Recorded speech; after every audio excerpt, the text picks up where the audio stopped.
We anticipate in the next 10 to 12 years, approximately 8 to 6 million Hispanics coming into the United States and 41 million Asians. You have been the majority minority for 400 years in this country. You have been the number 2 population for 400 years. You're going to get kicked out of being number 2. You're going to go down and become number 4. Now, common sense, even a third grade education will tell you, if you didn't get anything when you were number 2,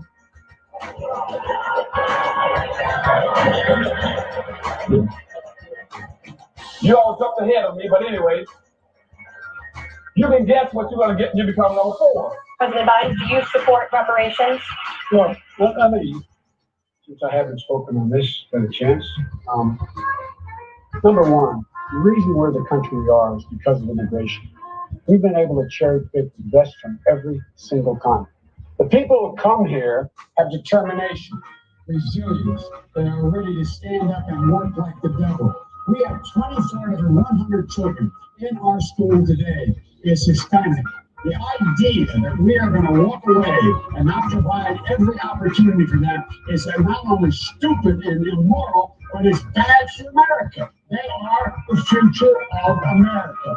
Such systemic racism that has plagued our nation for far, far too long. I said that over the course of the past year that the blinders have been taken off the nation, the American people. But what many Americans didn't see or had simply refused to see couldn't be ignored any longer. Those 8 minutes and 46 seconds that took George Floyd's life opened the eyes of millions of Americans and millions of people around all over the world.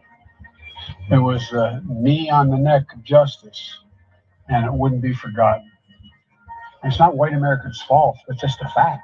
The very same time that America refused to give the Negro any land, through an act of Congress, our government was giving away millions of acres of land in the West and the Midwest, which meant that it was willing to undergird its white peasants from Europe with an economic floor. But not only did they give the land, they built land-grant colleges with government money to teach them how to farm.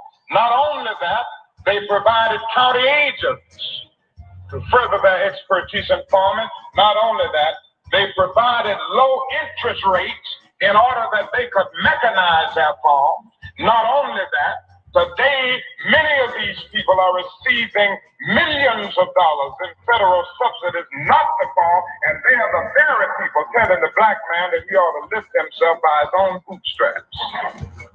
Now, this is what we are faced with, and this is the reality. Now, when we come to Washington, in this campaign, we are coming to get our check. We are owed $104 trillion on the very low end, plus $735 billion recurring. This number does not include the cost of about 50 Black Wall Streets that were decimated, nor compound interest from 2017 when Sean D. Rochester's book, The Black Tax, was published, nor the cost of Black life, nor the cost of living increases, nor the war on drugs, nor the current day pandemic. The number I'm working with is for slavery, Jim Crow, and accrued ongoing systemic racism, oppression, and disadvantage in the country our ancestors built with their lives. If you believe in this number as I do and would like to join me in the fight for reparations, please email me at friendsofadostv@gmail.com. That's friendsofadostv@gmail.com. Good evening on the West Coast. Good evening in the mountain. Good evening in the central. Good evening on the East Coast. You know exactly who it is, family. Angela Nirvana, your hostess with the mostest on the reparationist perspective, bringing you those ADOCS hot topics and making the case for reparations. making the case for weaponizing our vote and socializing our suffering. And I thank you, one and all, Carl Perry, Satch, Ohio. Welcome to the live, my loves. Who else is in here? Kevin Hodges, Tina Marie. I see y'all, family. Thank you so much. And for those of you who have yet to chat who you are, welcome one and all. This is a new series that God has birthed through me. I've got about 9 of them, y'all. God has been busy. Okay? And so this is called Dear Immigrants Because of ADOCS. Why you should ally with us in our fight, our demand for social and economic justice. You can't march around here, talk about Black Lives Matter and not care that we are the anchor of America with 3 Ks capitalism. The only way Black life will ever matter is for those reparations in the trillions over multi-generations. And we need all hands on deck because dollars bring dignity and being poor makes us George Floyd and disproportionately dying from COVID. That's what happens when you're a wealthless group, when a country uses the laws and weaponizes the laws against you to render you the anchor of their capitalism. You get George Floyd, 9 minutes, 29 seconds on the neck. George Floyd is not the first. This has been an over 400 plus year Holocaust from the time we were sold into slavery, stolen into slavery.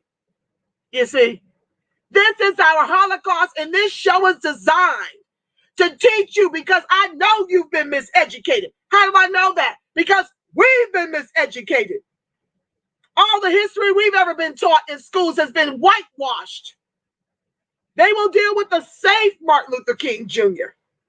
You see, the safe ones, Rosa Parks, they'll tell those stories until they run them into the ground. But our history and what we've built in this country is the reparations you now benefit from. I've shared on prior shows that Asians' median income is $87,000 to white folks' median income of $65,000 to ADOCS, $41,000. We're lower than Mexicans.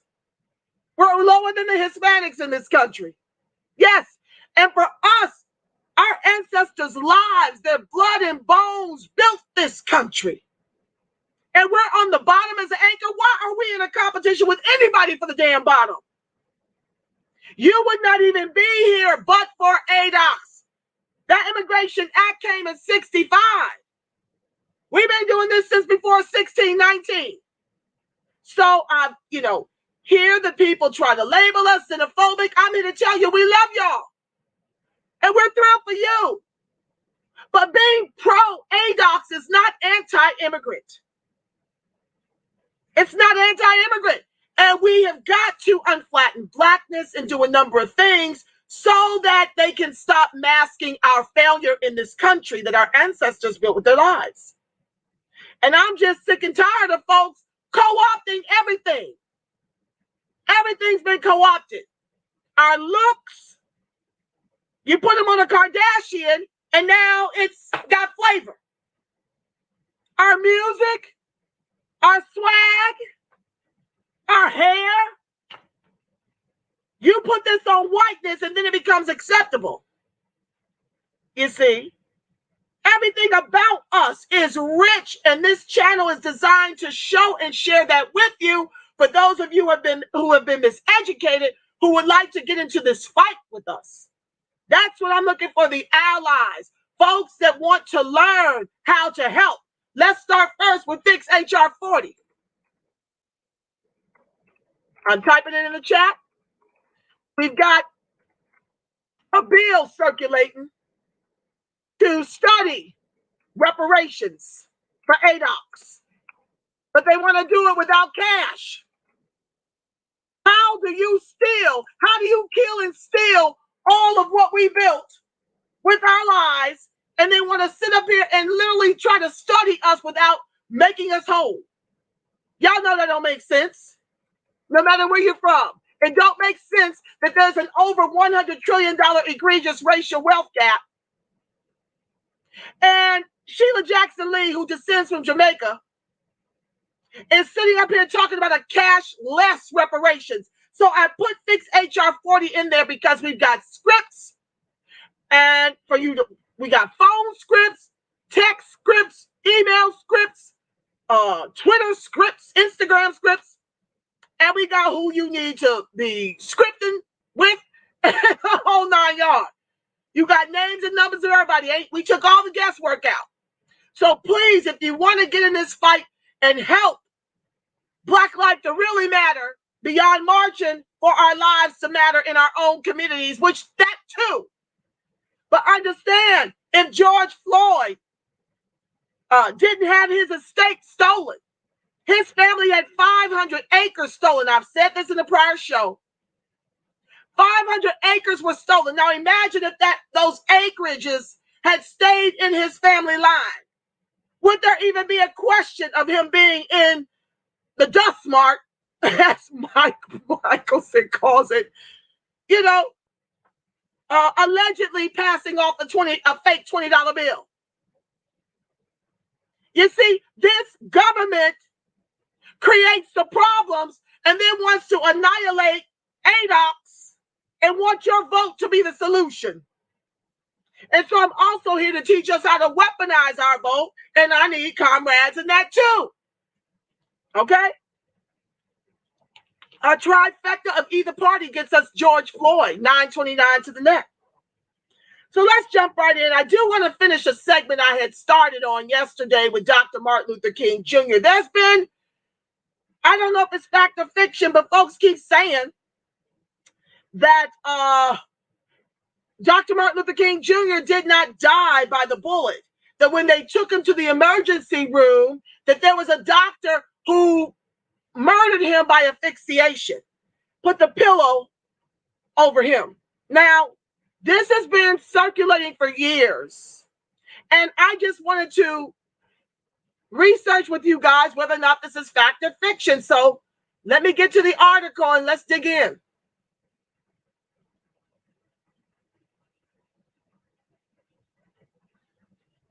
And then we're going to talk about AOC silliness. Okay, so this is PolitiFact that I'm reading from right now. Fact-checking an old conspiracy about Martin Luther King Jr.'s death from January 17 last year, around his birthday celebration. Okay, so a few days before a holiday celebrating his life, conspiracies about Martin Luther King Jr.'s death are circulating on Instagram. Now, just to remind you, I forgot this segment yesterday. I went about an hour 20 and forgot to explore this to address whether or not this is fact or fiction. So I'm just finishing off this segment and then we're going to move on. In an image reposted January 14 from another account, a brand called Omesian Clothing claimed that, contrary to popular belief, King did not die from a gunshot wound. The post includes a photo of what appears to be King in a hospital bed. He was killed, smothered in the hospital, the post reads. Also in 1999, the U.S. government was found guilty in a court of law of conspiring to kill him, but was silenced by the media. Now, the post was flagged as part of, I call them Racebook because they stay censoring me, as part of Racebook's efforts to combat false news and misinformation on its news feed. It has more than 9,700 likes, and similar posts were shared on Facebook. We checked Congress's report on King's death, as well as the book and lawsuit cited in the Instagram post. None of them provide evidence that the civil rights leader was killed in a government plot, and the photo itself does not show King after he was shot. King died from a gunshot wound. The most authoritative report on King's assassination is a congressional report from 1979. It said he died from a gunshot wound. Now, me speaking, they lie so much, family. I don't even think after reading this article that we're going to be any more clear. because they lie so much. Our whole history would not even be known in this country, but for the ones invested in unearthing it. So you could talk about a congressional report from 79 that said he died from a gunshot wound, but then you have to weigh whether or not you believe in a congressional report. According to the House Select Committee on Assassinations report, King was shot shortly after 6 p.m. on April 4th, 1968, while standing on a balcony at the Lorraine Motel in Memphis, Tennessee. He was pronounced dead at 7:05 p.m. at St. Joseph Hospital. An autopsy conducted at Gaston Hospital determined that King's cause of death was a gunshot wound to the chin and neck, with a total transaction of the lower cervical and upper thoracic spinal cord and other structures of the neck. A convicted armed robber and escaped prison inmate named James Earl Ray pleaded guilty to the first-degree murder of King on March 10, 1969. Wow, a whole year later. He recanted his confession days later, but was never able to formally withdraw his guilty plea.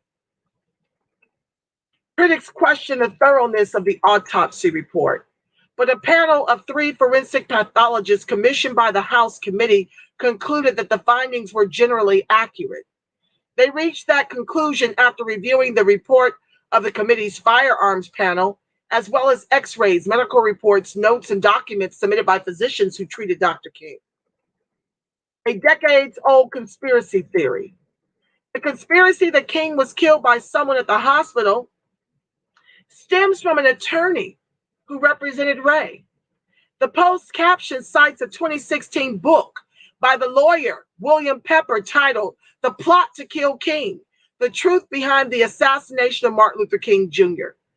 More information, the Instagram account from which Omessian Clothing reposted the image, conceded in its caption that the book, quote, has never been verified.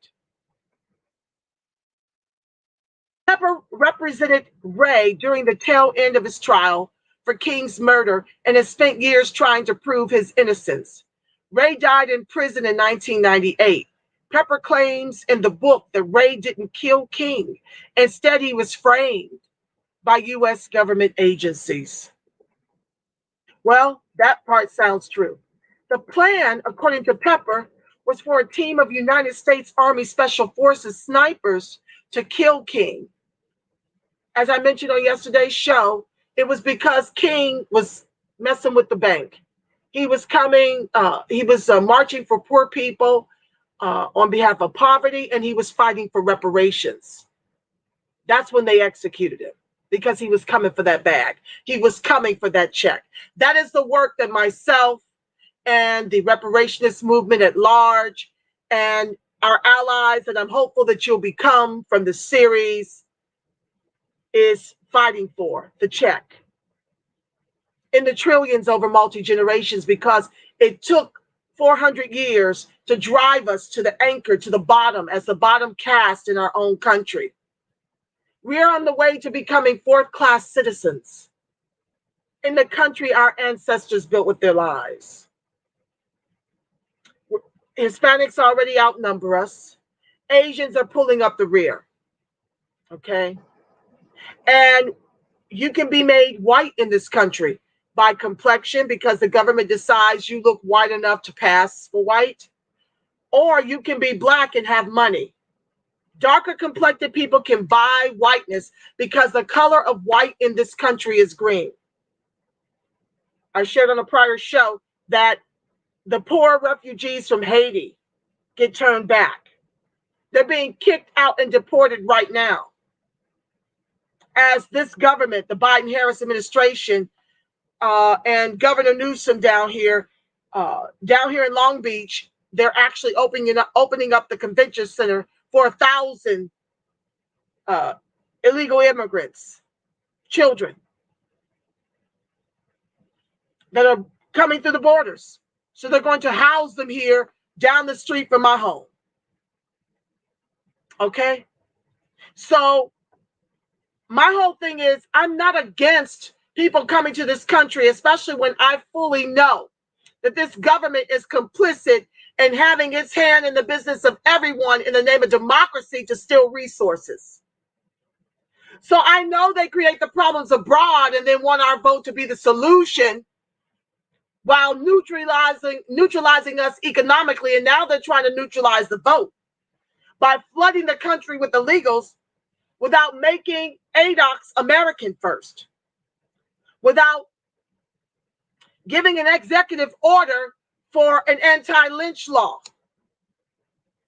They call us black extremist terrorists for advocating for social and economic justice, while not making domestic terrorists of the KKK, the skinheads, and the neo-Nazis, who have been waging war and terrorism on ADOCS and all people of color since the beginning of time here.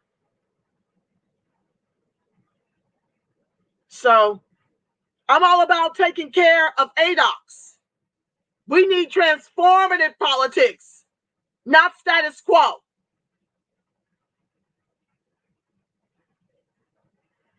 Back to the text. There is no direct evidence that happened.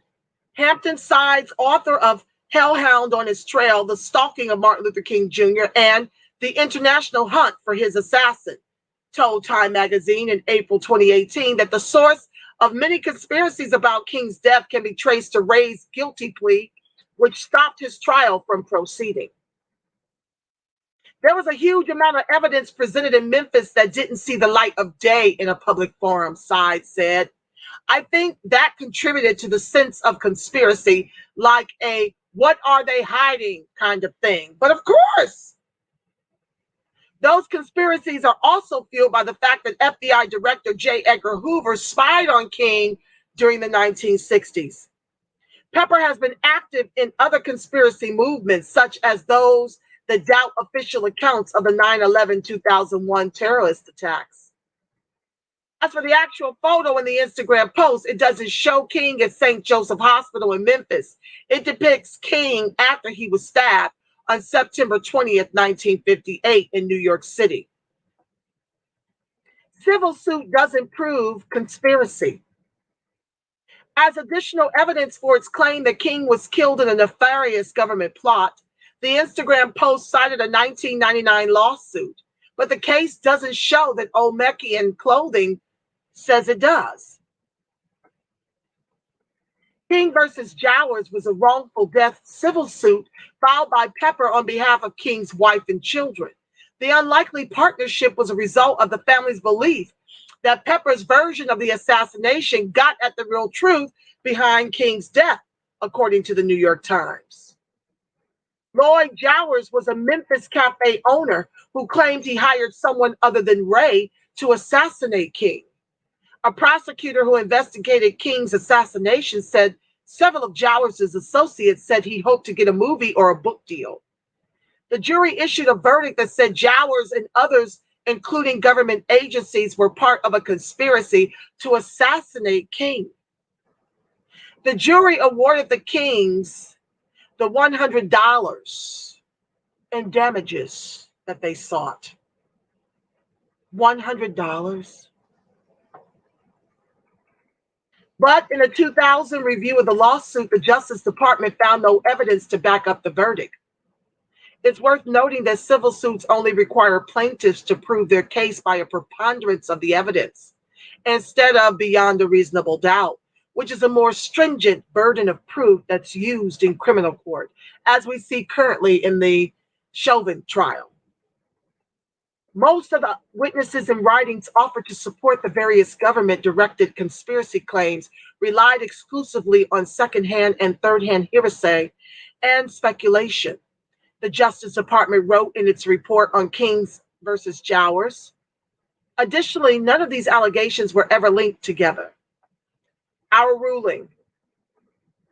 An Instagram post claimed King was smothered to death in a hospital and that the U.S. government was found guilty in a court of law of conspiring to kill him. A congressional report on King's death determined that he died from a single gunshot wound to the chin and neck. There's no evidence to back up conspiracy theories that King was killed in a government plot.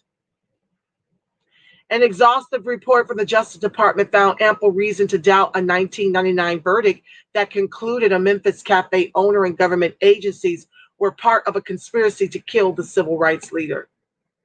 As for the photo in the Instagram post, it doesn't show King after he was shot in Memphis. It was taken nearly a decade prior in New York City. The Instagram post is inaccurate. We rate it false. Okay.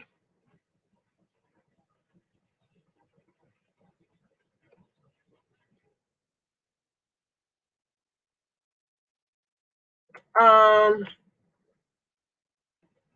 want to show this video real quick of Martin Luther King making the case for reparations. Let me flash the welcome one and all. Thank you so much for joining the live. Let me share the screen so you guys can hear the audio of King, in his element fighting for repair. It's a short video. Just give me a second to cue it up.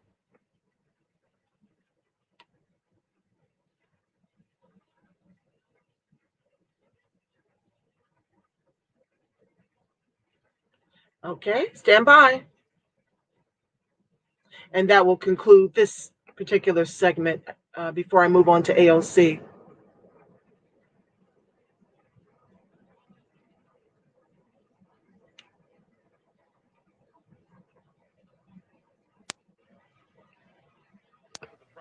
At the very same time that America refused to give the Negro Just a any second, land, guys. at the very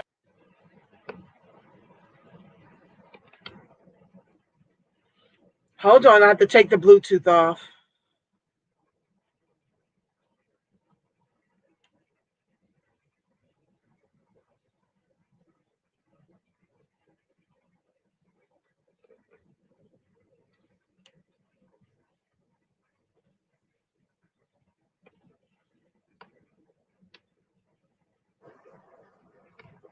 That's weird. Hold on. The video disappeared. Just give me a second, family.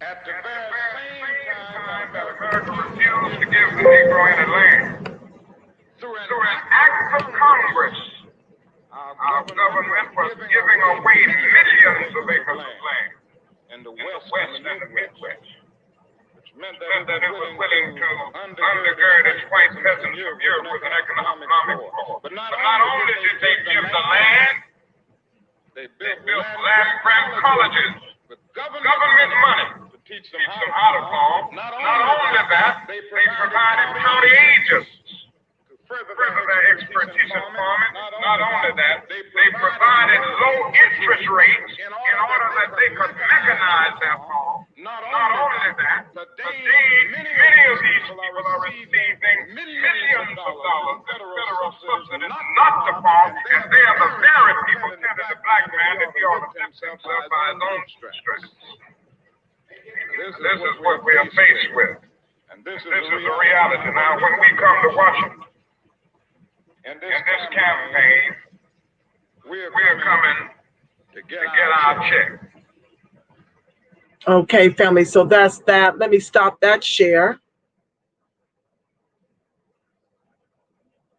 And yeah, he was definitely about those reparations. Let me get back to the article. Okay. Martin Luther King makes the case for reparations. Just a second, family. I thought that was the last article, but I do want to discuss this one too, to conclude the ode to Martin Luther King Jr. on the anniversary of his execution on Sunday past. It would make it 52 years ago when he was executed in April 4th. I think it's 52 or 53. I can't do the math that fast in my head. I think it's April 4th, 68 would make it 52 years, if my memory serves me. Martin Luther King makes the case for reparations. I want to do this because I want to segue into what AOC is doing. And I need y'all's help getting her together because it's unconscionable the way she's just weaponizing reparations, as do all the groups. White folks, immigrants alike, are guilty of weaponizing our traumas to benefit your groups. And that's just keeping it a buck. But it's got to stop. It's got to stop because we don't eradicate and decimate white supremacy until we stop anti-Black racism. That's what everybody, all the groups fail to understand. And when you participate in that, when you align yourself with whiteness, then you get the rude wake-up call that the Asians are now undergoing and what they're experiencing. So you're in the wrong fight if you're on the side of white oppressors. You're in the wrong fight. You need to be in the fight with us.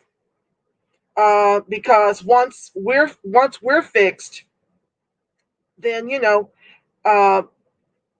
we can get to some peace. We can start healing in this country. But this country will never be right. It will forever spiral out of control until it fixes its original sin. So they can run, but they can't hide. Because the law of sowing and reaping will be fulfilled. And it's being played out now. It's being played out right now in real time. So let's go over this and then we'll jump to why it's problematic for AOC to be doing what she's doing right now. Hold on one second. Let me silence all this over here. Okay. Let me come back. I want to thank you guys for your generous donations. Let me fly that banner if you'd like to give to help me in continuing to educate the masses and advocating for ADOCS.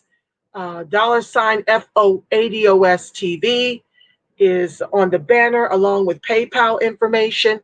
Thank you one and all for your past gifts and your future gifts. I thank you for being in support of my show and my voice. Much appreciated. So back to the text. Martin Luther King makes the case for reparations, and that was the rare clip that I just showed you of the famed civil rights leader toward the end of his life. It is what I believe cost him his life. And now the revolution is being social mediaized.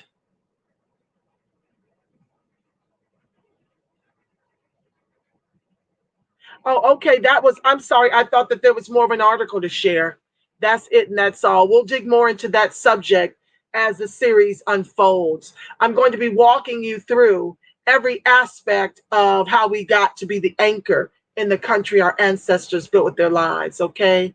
So let's just jump over to AOC and some of her foolishness. It's just out of control. Let me see which one of these articles.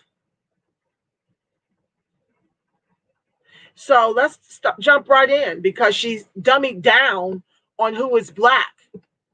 Alexandria Ocasio-Cortez, I will refer to her as AOC in the namesake of time. Erasure of Blackness in America dismisses the fight for social justice. Blackness is only blurry when beneficial, you see. She doesn't dismiss Black, well, she dismisses the Black aspect of reparations while she demands it for her people. Let's talk about it. Whatever reparations could look like in the future, there's no question that the rightful recipients of said payback are Black people. While the Blackness identity is vast and millions of Black people exist throughout the world with dark skin, who we are as a Black people stands loud and proud despite centuries of attempted erasure. To this day, this is why I unflatten Blackness, why you see so many people referring to themselves as ADOS, I refer to us as ADOCS, because the C stands for chattel. It puts up a more secure gate for the reparations that we're overdue. This is not welfare. It's not a handout. It is the debt that is all for the government being complicit in killing and stealing from us. Okay? So all black ain't ADOS black in this country. Hence Kamala Harris, East Indian Brahmin caste, and I do believe Jamaican Indian. Her father proudly descends from slave owners in Jamaica. I don't know black Jamaicans that had slaves. Maybe he is black Jamaican, but he doesn't look it to me. He looks black in terms of his complexion. He looks like about my complexion. But so do Indians. So in Jamaica, there are all different ethnic groups, just like here in this country. And if he descends proudly from slave owners, I don't know, by his own admission. So Kamala is East Indian Brahmin caste. That's white in India. That's the top of the food chain. Martin Luther King Jr. went to India, and when he came back, he reported that we were the Dalits. We were the bottom caste to this day. And yet within one generation, she's within the stone's throw of the presidency. Barack Obama descends from slave owners on his white mama's side, and he has a Kenyan father. So as far as I'm concerned, until we have an ADOCS president and VP, we've yet to have our first black president and vice president. They don't descend from heinous chattel slave labor. And so we identify as American descendants of chattel slavery to make the distinction. Back to the text. While the blackness identity is vast and millions of black people exist throughout the world with dark skin, who we are as a black people stands loud and proud despite centuries of attempted erasure. And that's what's happening now. And this administration weaponizing immigration against us to make us fourth-class citizens in the country our ancestors built with their lives, and to make us eat the cost of slavery. As reparations once again have become a popular political topic, more journalists are asking politicians their stance on this question of righting a wrong. Interviewed during the annual South by Southwest Festival by senior politics editor Brianna Gray, U.S. Representative Alexandria Ocasio-Cortez, AOC, paused before answering the reparations question.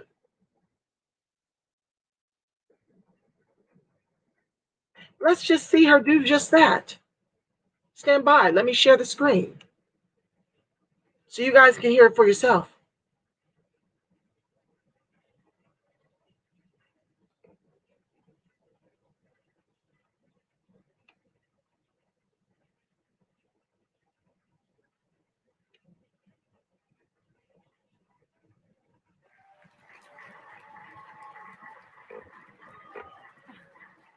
So this is Quite the Crowd. Yep. Nothing new for you, I presume. Hi, everyone. I heard that this set all kinds of records, that there was a huge queue going down the stairs and around the building. Is that true? Have you guys been waiting in line for a while? Well, I hope it's worth it. I know that I'm really excited to be here and to be able to have this conversation with you on one of my favorite topics. But first, I just want to introduce you. So you can't hear it? Needs no introduction. Or you can't hear it? Youngest Congresswoman in the House or the Senate. From the great state of New York, the 14th District, which encompasses parts of Bronx and Queens. Any locals in the house? New Yorkers. My name is Brianna Gray. I'm here from The Intercept, which not all of you might know, but is a nonprofit independent news organization that was founded about 5 years ago by Jeremy Scahill and Laura Portress and Glenn Greenwald. And today we focus on publishing independent news about corruption and the environment, criminal justice, surveillance, war, technology, all the interesting things. And I want to tell you up top that if you want to tweet about this event and follow along, you should use the hashtag AOCIntercept. So the thing that makes you really stand out, I think, is the extent to which you've gotten so many people engaged about a subject which frankly can be a little bit dry, and that is politics. And particularly the extent to which you've engaged a lot of younger people in the political process. I mean, your your Instagram feeds get an incredible amount of views. You set records on C-SPAN for the amount of times that people have watched these clips. It might not be a very high bar to beat, but you beat it. So I want to ask you first and foremost, why do you think it is that you've engaged people in this way? Well, I think part of what happened last year was a little bit of a crack in the system. And even before the primary and everything else that happened, when I was part of the team in making the campaign video ahead of the win, it opened with this line that said, "Women like me aren't supposed to run for office." And it's because young people with the norms and the systems and an electoral system that's dominated by special interests and dark money and rules of seniority and all of these things, young people aren't supposed to run, working class people aren't supposed to run, people that have not been groomed for a very long time aren't supposed to run, let alone win. And when we did yesterday, it feels like yesterday. When we did last year, I think it kind of created this shock in the system where suddenly a lot of other people said, "Wait a second, maybe I can do this too." And I think that is what is behind the surge. It's not like this top-down organizing apparatus, but it's really this movement starting to translate into more of our electoral politics than politics. What's funny is that this might end up being the longest conversation that we've had, despite the fact that I feel like we've been kind of circling each other for a while. I actually started at The Intercept, I think, 2 days after it published its first article on you. Oh, wow. And The Intercept was one of the first publications to really start covering your race. Because it's hard to remember that now, that you are such a trailblazer and such a popular political figure. But in the spring of 2018, this all seemed like a bit of a long shot. You were going up against one of the most powerful representatives in the state, one of a lot of influence and seniority. It's been quite the ride to be able to kind of start my career and start covering your beat, the ASB video, and be there for your amazing primary victory, and to see the look on your face. A genuine registration of surprise. Yeah. Okay,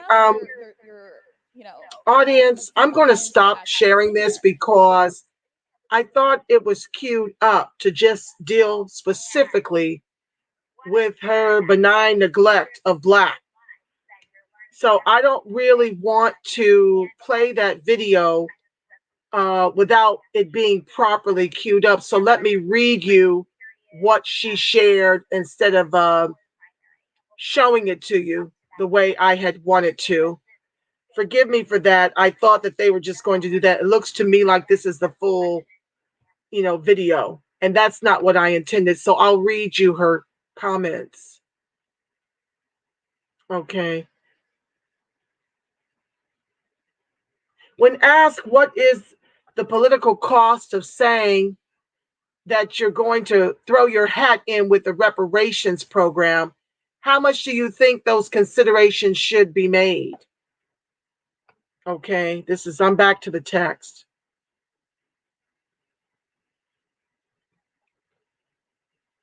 Okay, so then she says, Ocasio-Cortez vaguely responded, never completely answering. Instead of sharing if her platform stands for or against reparations of any kind, the representative doubled down, expanding on the wiping out of Blackness. Quote, there are a lot of systems that we have to dismantle, but it also does get into this interesting area of what we are about identity as a country. Because, what does it mean to be Black? Who is Black and who isn't? Especially as our country becomes more biracial and multiracial. Let me stop right here.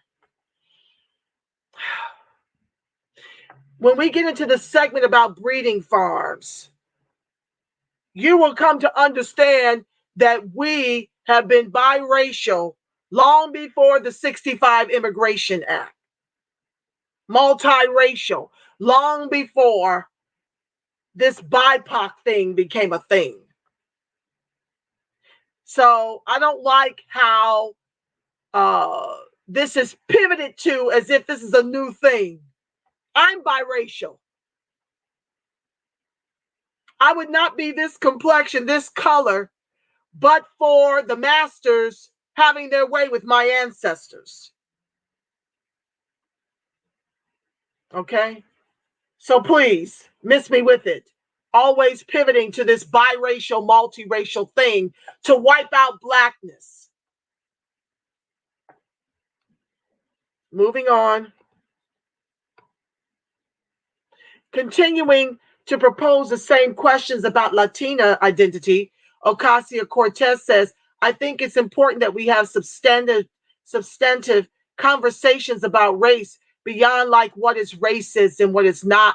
And if someone says something racist, does that make them a racist? All this spin cycle, all this ambiguity around reparations and who it's for specifically. Never addressing the question about reparations, AOC managed to devolve blackness in America as existing as slaves and 3/5 of a human being to encompassing an entire country of mixed races and ambiguity. Asking, what does it mean to be black? Followed up by, who is black? Suggests the centuries of torture and triumph endured by Black Americans becomes absolved into justice for all. Akin to these class-based policies that don't fix race. The left is pushing for the erasure of student loan debt. The left can come up with a million ways for our repair to be used to fix everyone, but ADOCS is still the anchor. Because when you make everyone whole and erase student loan debt, who are you doing it for if only 18% of American descendants of chattel slavery are educated? That's another white wealth transfer. That's another immigrant transfer for those who were identified as white. They're the ones that can afford to be degreed. So only 18% of my people have relief. What about the other 54%? I'm sorry, 84%. What is it? 18 from 100. 82? What about the other 82% of my people? You give relief to 18% of us. You see?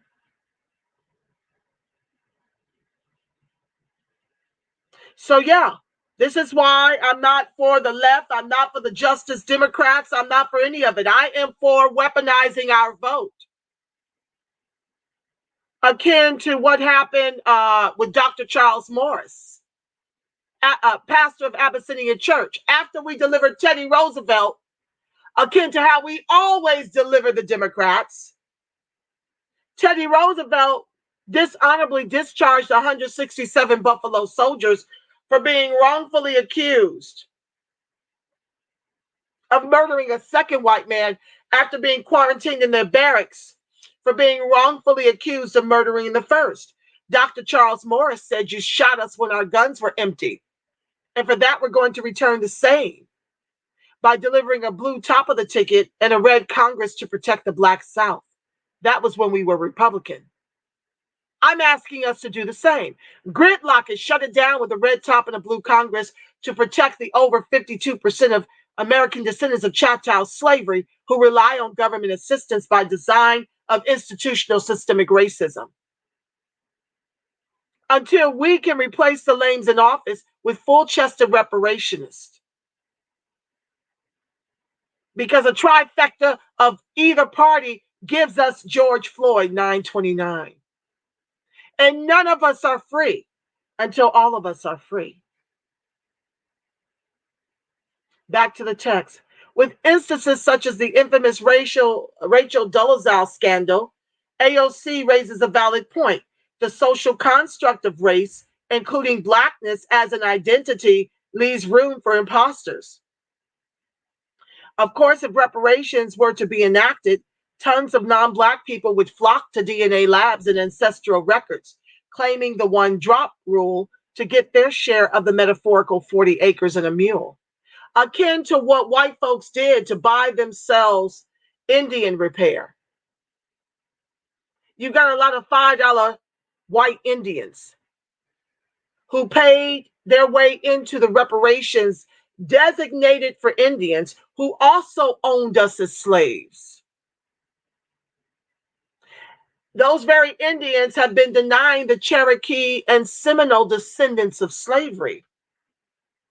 The Black Cherokee and Black Seminole and Choctaw, I think, they're denying them their reparations while selling their repair to white folks.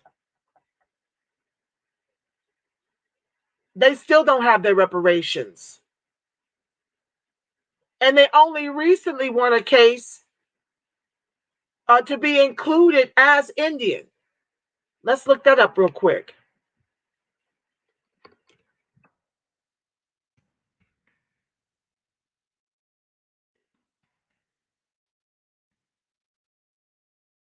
Since that's on my mind, since we educating.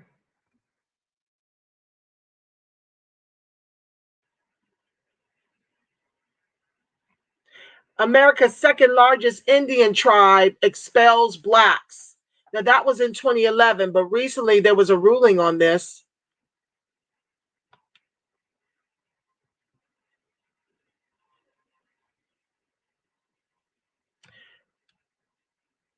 February 25th of this year. The Cherokee Nation acknowledges that descendants of people once enslaved by the tribe should also qualify as Cherokee. All this time it took. Let's read it. A long-standing dispute over who can be considered a citizen of the Cherokee Nation finally came to a conclusion this week. In February, this year. They've been fighting that long. The Cherokee Nation Supreme Court ruled on Monday that the tribal nation removed the phrase by blood. That's how they ruled them out from its constitution and other tribal laws. So you need to be purebred Indian,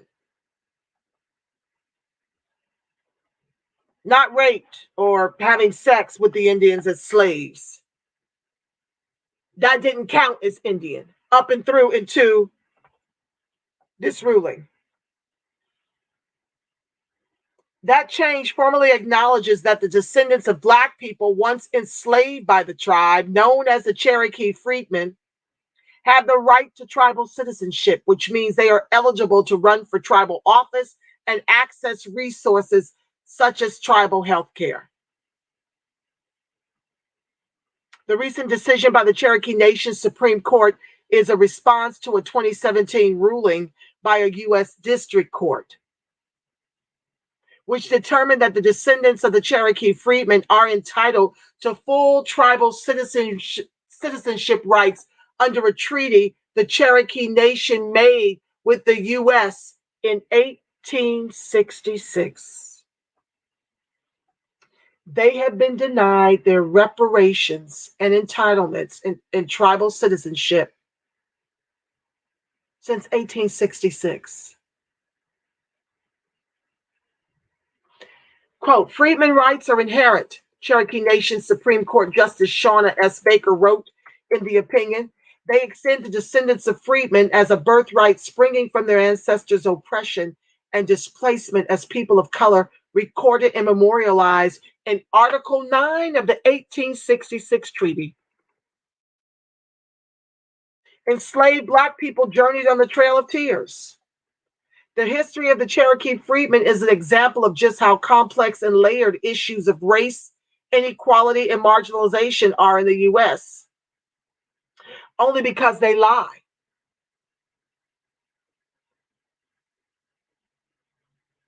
It's not complex. Tell the truth. Many Native Americans were enslaved alongside African Americans during the colonial period. Brown University historian Linford D. Fisher estimates that 2 to 5.5 million Native people were enslaved from the time of Christopher Columbus to around 1880. But some wealthier tribal citizens, particularly in the tribes in the Southeast that had adopted certain norms of white settlers, also practiced slavery themselves. That includes the Cherokee people, some of whom in the early 1800s had started to enslave African Americans. Then in the late 1830s, the U.S. government forcibly expelled the Cherokee from their homeland and ordered them to relocate to present day Oklahoma, an exodus known as a Trail of Tears.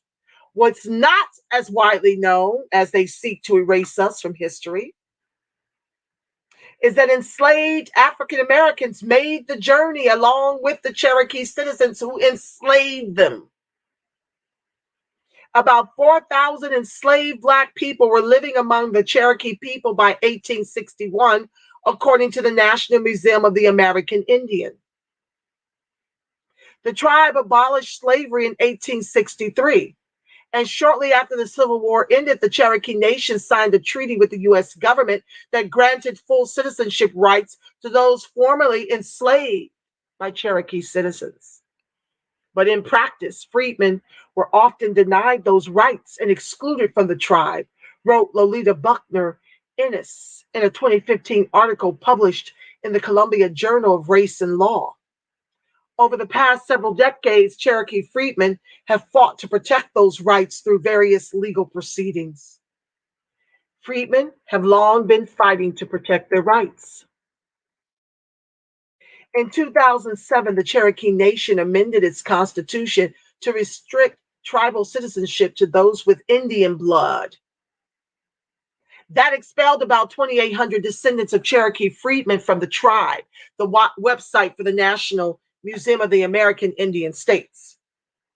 Chad Smith, the principal chief of the Cherokee Nation at the time, argued that the tribe was a sovereign nation and should therefore have the right to determine who qualifies for tribal citizenship. Another way to lock out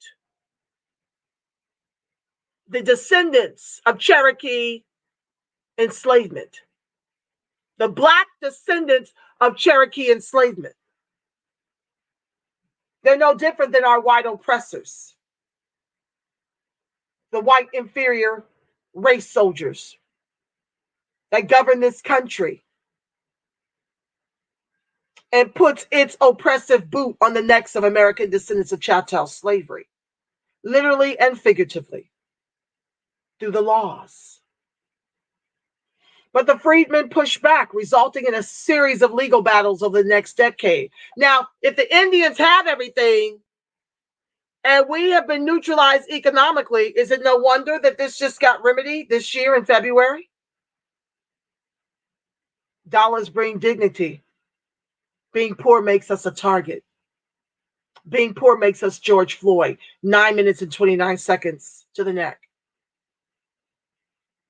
In 2017, a federal district court ruled in favor of the freedmen, a decision that the Cherokee Nation Supreme Court has now reaffirmed. The by blood language found within the Cherokee Nation Constitution and any laws which flow from that language is illegal, obsolete, and repugnant to the ideal of liberty, Baker wrote in the recent opinion. These words insult and degrade the descendants of the freedmen, much like the Jim Crow laws found lingering on the books in southern states some 57 years after the passage of the '64 Civil Rights Act. Cherokee Nation Principal Chief Chuck Hoskin Jr. commended the decision. Quote, Cherokee Nation is stronger when we move forward as citizens together and on an equal basis under the law, he said in a statement on Monday. The court has acknowledged in the strongest terms our ancestors' commitment to equality 155 years ago in the Treaty of 1866. My hope is that we all share in that same commitment going forward. About 8,500 descendants of freedmen are currently enrolled as citizens of the Cherokee Nation, according to a news release from the tribe. Well, prayerfully, the Seminoles and the rest will get their justice as well, because it happened all throughout, you see. So that 40 acres and a mule White folks got that. And it took 155 years for Black folks to finally get some inclusion. Don't know if they're receiving any entitlements yet. The obscurity of Blackness, back to the AOC article, and then we're going to finish out. We're at 8, but I'm still going to finish this segment with the breeding farms when we were enslaved. I want to read that to you and make my comments before I bid you adieu. The obscurity of Blackness does not go without definition. Speaking specifically to the United States, a country whose politics are consumed by turmoil, Blackness still refers to people of African descent who were taken and transported from African countries and held as slaves on American soil. F. James Davis writes in Who is Black? One Nation's Definition, quote, the nation's answer to the question, who is Black, has long been that a Black is any person with any known African Black ancestry. This definition reflects the long experience with slavery and later with Jim Crow segregation. In the South, it became known as the one-drop rule, meaning that a single drop of Black blood makes a person a Black. Now, let me stop right there because, see, like I said prior, all Black is not ADOCS Black. Descending from Africa, ancestry alone is not what entitles you to reparations. Descending from chattel slavery, U.S. chattel slavery, is what entitles you to reparations. Laws were created to attempt to draw a stark line between whiteness and Blackness. As amendments were passed to free enslaved Blacks and grant the free citizenship, racist politicians went to work to ensure Black Americans remained inferior despite the new laws. Racial integrity laws passed in Virginia in 1926 prohibited interracial marriage, defined as marriage to a white person, someone who has no trace whatsoever of any blood other than Caucasian. For decades, the Jim Crow laws enacted in states across the nation relayed a strong message of hate and segregation with effects that still linger to this day. Of course, we do not have to dismantle many systems that disproportionately leave Black people drawing the short end of the straw in every aspect of life. The NAACP reports Black people are incarcerated at more than 5 times the rate of their white counterparts, and the imprisonment rate for Black women is twice that of white women. To uphold whiteness, it has and will continue to take countless generations' commitment to untangle the knots tied with strings of injustice that have been stitched into a system of oppression under which Black people continue to bear.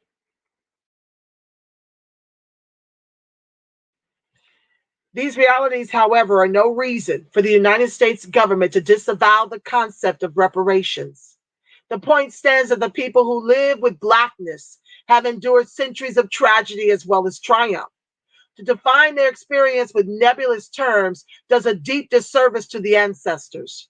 Despite the flagrant institutional racism, Blacks remain defined as a group of marginalized individuals who have operated under an oppressive label which has united them in ineffable ways. If ever and however reparations are to be delegated, identifying Blackness and who gets to rightfully claim theirs should not boil down to who gets to be Black. Blackness undeniably exists because of historical qualifications and legal definitions. Diasporic experiences and racial congruity should not be something politicians like AOC can conflate for the purpose of hers or the public's political agenda. So AOC is now trying to get reparations for her people for COVID relief. She's trying to get reparations for the children at the border. I am just over her weaponizing. I'm over her weaponizing Blackness and reparations against us for her people to come up. That's what I'm over. So y'all need to get her together. It's disgraceful what she's doing. It's as bad as when Bernie Sanders says, "What is reparations?" After his people have benefited, last count with Germany many moons ago was 833 billion with a B. This country has given, I want to say, since I can only find data up and through into 2013, 233 million to the Jews for their Holocaust and for their armies. And yet Bernie Sanders on the campaign trail wants to dumb down about what reparations is. So here she is calling for AOC demands reparations for families separated at the border under Trump. Now, Obama builds the cages, but she wants to weaponize it to get reparations for the people separated at the border under former President Donald Trump.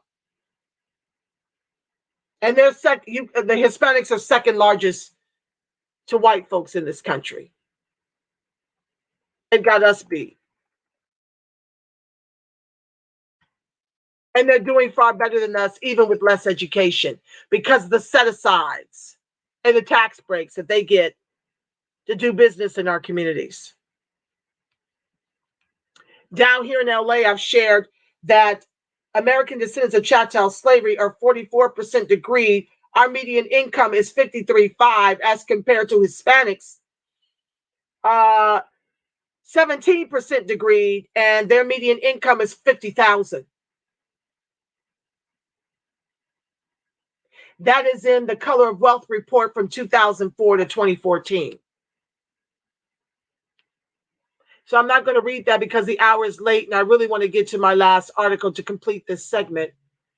It's been a great exchange with you guys.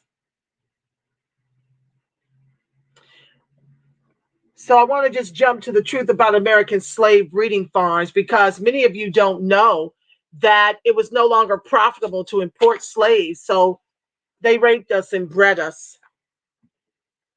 I'm reading from the Black Tax First, the cost of being Black in America. The slave population in 1619 grew from approximately 20 people to a population of 700,000. By 1808, America had banned the import of slaves from Africa and the West Indies because it cut into their profits. So by the time of the first U.S. Census in 1790, let me back that up. The slave population in 1619 grew from approximately 20 people to a population of 700,000 slaves by the time of the first U.S. Census in 1790. So you know how they're constantly saying that they can't identify which of us is descends from chattel slavery? They're lying. They insured us, and they did the census.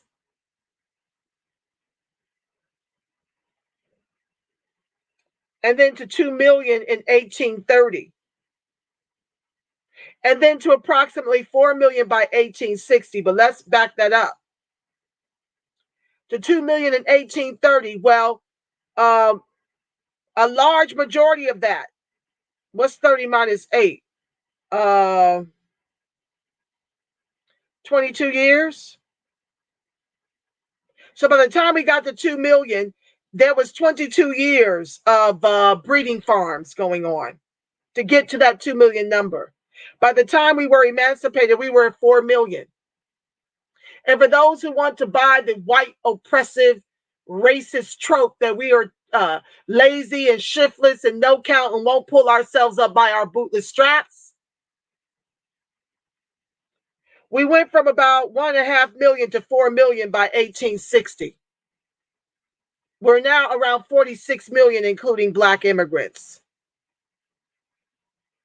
We are 10 times what we were in 1860, as they've tried to erase us. So by 1830, there was 2 million, but keep in mind, 30 minus 8. Oh, Lord, Angela. Is that 22? Oh, Lord. Well, the hour's late. I can't do it in my head like I normally could. I got to go to my calculator, family. I don't like misquoting or misciting things. That irks me. I'm about that data.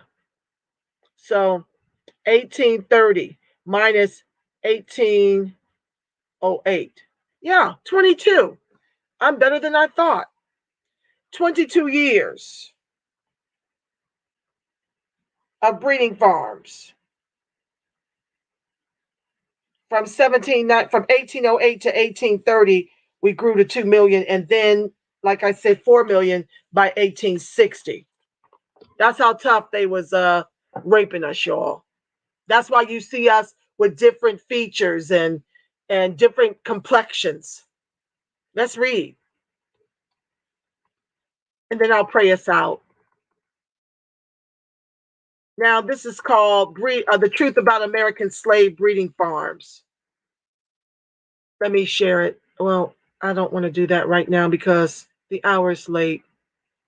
Let's just get into it. I forgot to say I show video. They'll strike me, even though the video was not what I needed it to be. It wasn't on the mark, so I had to get rid of that and just quote what AOC said about blackness. But let me read you the disclaimer, okay? Because they will give strikes, do anything they can to get rid of the video and take it down. So I just want to read the disclaimer, the Fair Use Act. It's quick, guys. Just give me a second. Bear with. Fair use. Copyright disclaimer under Section 107 of the Copyright Act of 76, allowance made for fair use for purposes such as criticism, comments, news reporting, teaching, scholarship, education, and research. Fair use is a use permitted by copyright statute that might otherwise be infringing. Okay, that's that. Let me take a drink, family. Thank you for joining the live.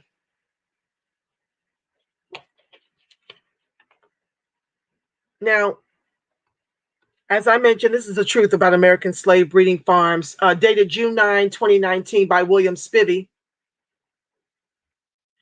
who, that was the thing I redacted from William Spivey that I was quoting about how slavery grew in this country, due in large part to the rapes, putting bags over our heads and making us have sex worse than animals. This is excerpted from Birthing a Slave, Motherhood and Medicine in the Antebellum South by Marie Jenkins Schwartz, published by Harvard University Press.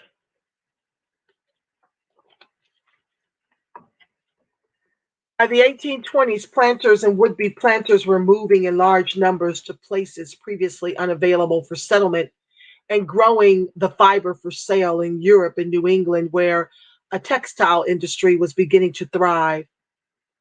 The extension of the so-called Cotton Kingdom required new laborers.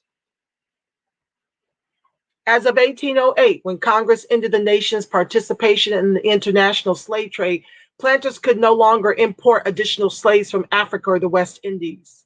The only practical way of increasing the number of slave laborers was through new births. With so much at stake, Black women's reproductive role became politically as well as economically decisive. If enslaved mothers did not bear sufficient numbers of children to take the place of aged and dying workers, the South could not continue as a slave society.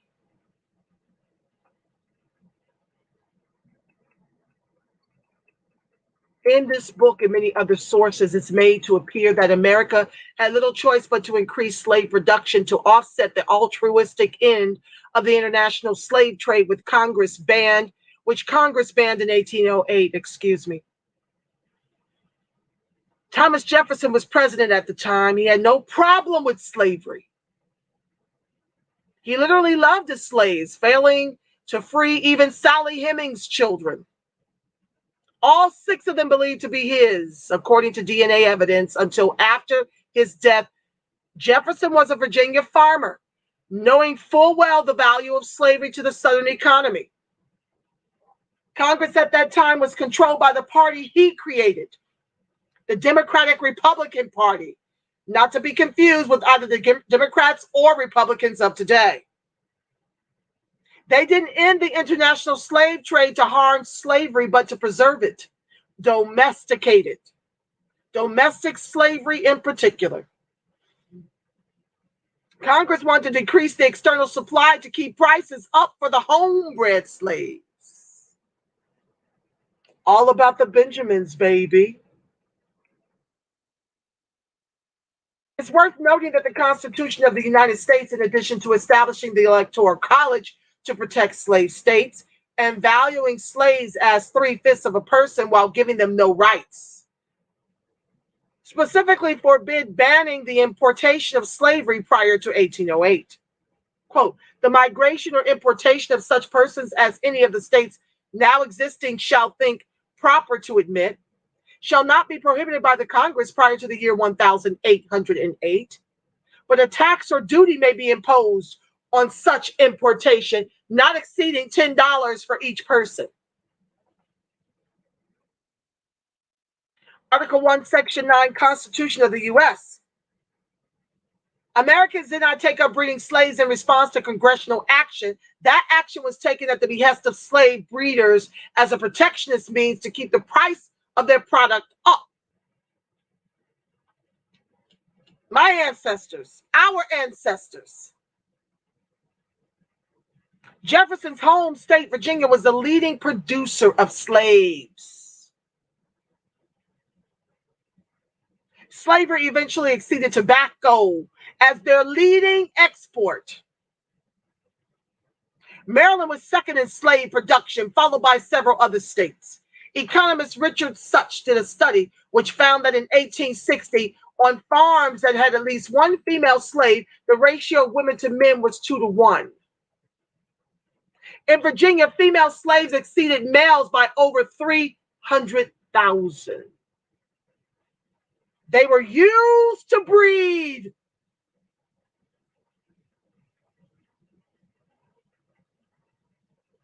Robert Lumpkin ran what is mostly referred to as a slave jail, with little recognition that he ran the nation's largest breeding farm. He personally had 5 children with the slave Mary, who he ultimately remembered in his will. How kind of him. I'm sure the white racist glacier donkeys took whatever was willed to her. While owners of the breeding farms and plantations in general fornicated at will with their property, while owners of the breeding farms and plantations in general raped at will their property, they also utilized selective breeding, maintaining their own large bucks and importing large male slaves for the purpose of breeding good workers for the fields.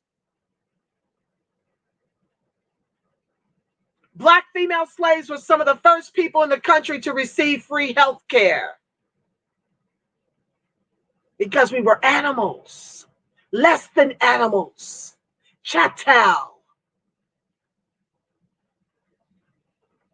Breeders took a great interest in fertility and expected multiple births from the women, or their value would be diminished. Home medical journals were produced to help with difficult births that had previously been left to the slaves to deal with. The quote from the film Gone with the Wind, "I don't know nothing about birthing babies," was meant to be a thing of the past. Many films have depicted boats arriving in New Orleans, which became the largest slave market in the antebellum South.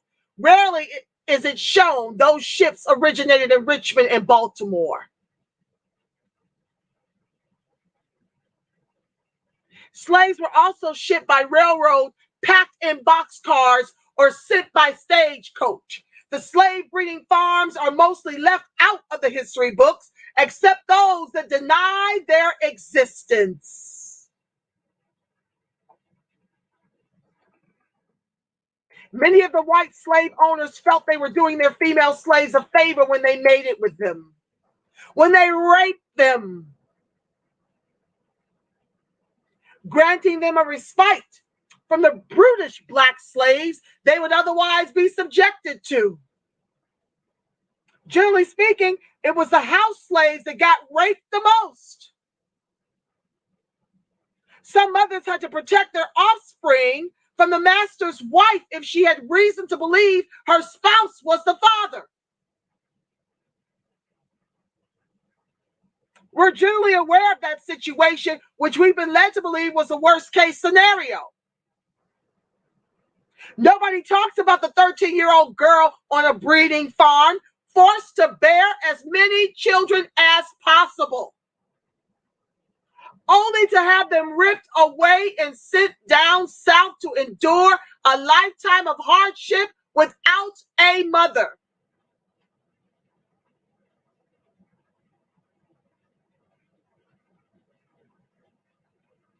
On one breeding farm, the mother would be freed after birthing 15 children. What would she have to look forward to?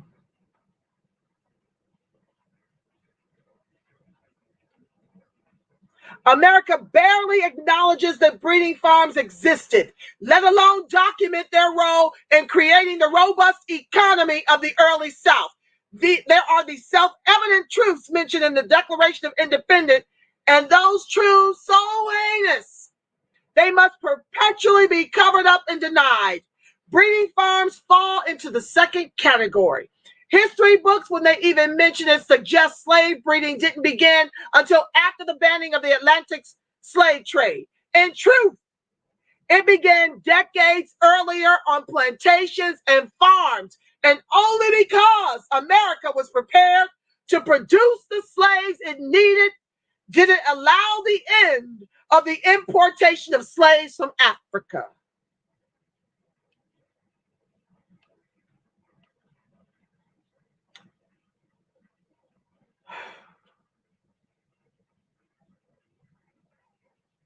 Let me greet my chatters and see if they have any questions.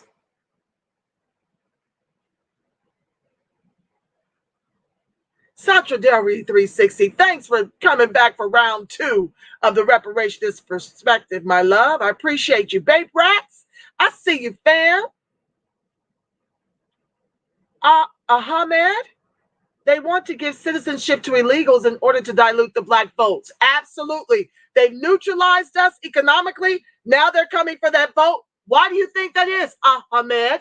Because we've awakened to the puckery on both sides of the aisle. Ahmed says, at the Reparations Perspective, they want to give citizenship to illegals. Oh, yes. Debonair One, welcome to the live, my love. Okay, you guys could hear it. She is a part of the system, as are all the Justice Democrats that want to push out class-based policies, which don't fix ADOCS. We've got to lean in, and we need all of our allies to help us. Terry Lewis, welcome to the live, my love. Buenos dias from Detroit, Michigan. I see you, fam. Teresa Moses, Dayton, Ohio, ADOCS. Thank you, my love. YVOC Info, welcome to the live. Couldn't we ask what is Latina, just as AOC asked what is Black? Yes, she is asking for reparations for the former, and we ADOCS, a distinct lineage, cannot demand our reparations. All the tricks they weaponize. You gotta look at it. Let's back up. Kamala Harris weaponized being Black to get the Black vote, and now she's Asian. Biden weaponized George Floyd, the execution of George Floyd, to give Asians protections instead of making an EO of an anti-lynch law, and deeming the KKK, the skinheads, and the neo-Nazis domestic terrorists. Has done nothing in his first 70 days for ADOCS, who he said he would have our backs, because we delivered him the White House. And that's why they're moving fast. to replace us. They want to weaponize immigration against us to permanently anchor us economically to the bottom of this country's capitalism. Since they've neutralized us economically, now they're coming for the vote. And with that said, family, that concludes my show. We're at an hour, 25 minutes. I thank you for watching. I thank you for sharing. I thank you for helping me to make these videos go viral. I thank you, immigrant allies, for getting your people together. Y'all, that's why I'm giving y'all the information. Let your people know the truth, the real history. Okay? And then that way I can focus on cranking out these series that God is birthing through me. I thank you one and all for your contributions to the show, for tuning in. I'll be back tomorrow.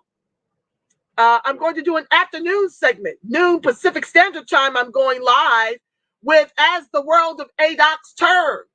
These are the ADOCS hot topics that impact us.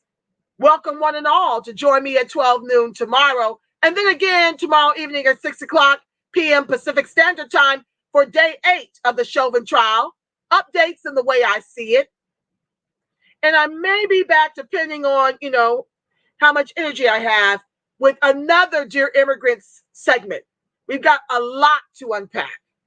So much. This is going to be a huge segment of the series that I'm producing. So thank you one and all. And with that said, I want to pray a prayer of protection over us. Sheba Black, I see you, family from Colorado. Thank you for joining the live, my love. I love you, Black and strong. Yes, I do. Okay, family, I want to put a prayer of protection around you because it helps me to be at peace. And it helps me to remind you of the truth of who you really are before you were flesh.